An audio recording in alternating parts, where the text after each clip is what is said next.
Bienvenue à notre dégustation du jour.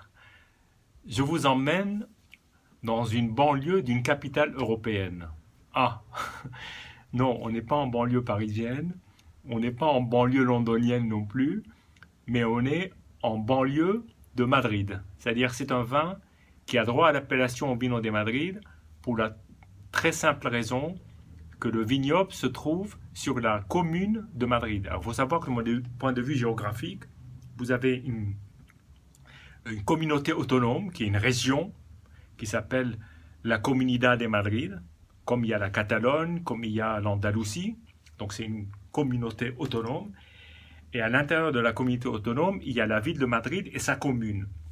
Et bien évidemment, les vignes qui sont sur cette commune ont droit à l'appellation Vino de Madrid. Donc on est vraiment dans la banlieue de Madrid, même si quand on y va, ça ne ressemble pas trop à une banlieue, mais bon, voilà, c'est comme si on goûtait des vins, ce qui se fait actuellement sur la plaine de Versailles, voilà, et, et, et qu'on pourrait leur donner une appellation vin de Paris, ce qui n'est pas encore le cas aujourd'hui, mais on pourrait s'en inspirer. Et la bodega s'appelle Bodega Magañones et la cuvée s'appelle Peña Caballera, qui est une cuvée qui est 100% grenache, sachant que sur le domaine qui compte 28 hectares, il y a du rouge et du blanc. Et dans le rouge, il y a de l'albillo, qui est un cépage local, il y a de la syrah et il y a du grenache. Et ce vin est un pur grenache. Sur du terroir qui est en schiste. Et donc, au niveau de la vinification, c'est une fermentation avec des levures indigènes dans des cuves en inox et ensuite vieillissement dans des fûts, vieux fûts de grande taille, de manière à ce qu'il soit le plus neutre possible et qu'on ait le moins possible le goût du bois. Voilà. Et suivant les années, le vin peut revenir en cuve inox pour continuer son vieillissement si d'aventure on décide que le vin n'est pas encore prêt à être mis en bouteille. Il y a quand même tout un processus pour s'assurer que quand le vin est mis en bouteille, il n'y a aucune hâte, quoi. Il y a certaines années où le vin est sorti en bouteille au bout de 3-4 ans. Alors là, on goûte le 2016. Le propriétaire de ce vignoble s'appelle Fernando García et fait partie des 3 mousquetaires qui forment le Comando G, qui est un projet conjoint dont j'avais eu l'occasion de parler précédemment, qui sont des vins que j'aime beaucoup.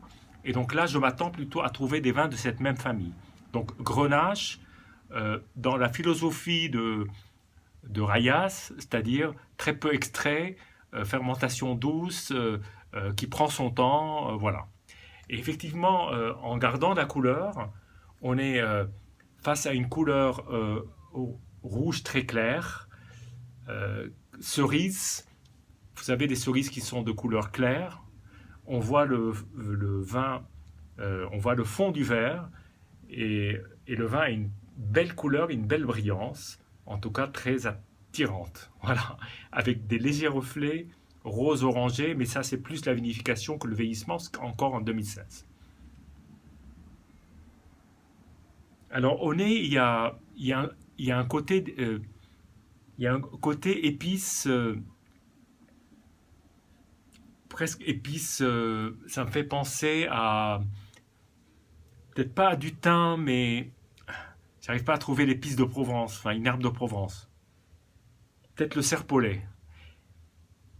Il y a un côté cerise, peut-être que je suis influencé par l'arôme, mais il y a un côté cerise aux fruits et un peu fraise quand même, fraise assez fort, et poudre de champignon. Alors je dis poudre de champignon, pas le champignon, vous savez, le poudre de champignon, ou alors le velouté de champignon, et très légèrement terreux. Voilà. Un nez assez net, mais encore peu volumineux. Hein.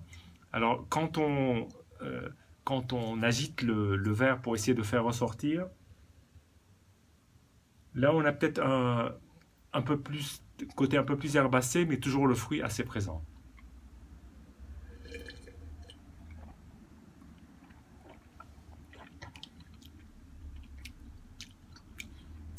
L'attaque est souple, ronde. Le vin est très gourmand en bouche, qui, euh, qui remplit sans aucune lourdeur. Ça vole, c'est comme une ballerine.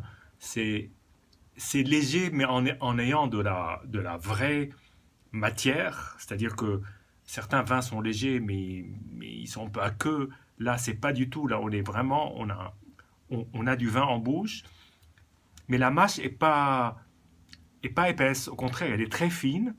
Il y a un tanin extrêmement fin là qui tapisse la bouche et ça se développe et ça se déploie en bouche. C'est assez superbe. Moi qui adore les vins de Commanderé, là je me retrouve en famille. Voilà, une dernière gorgée.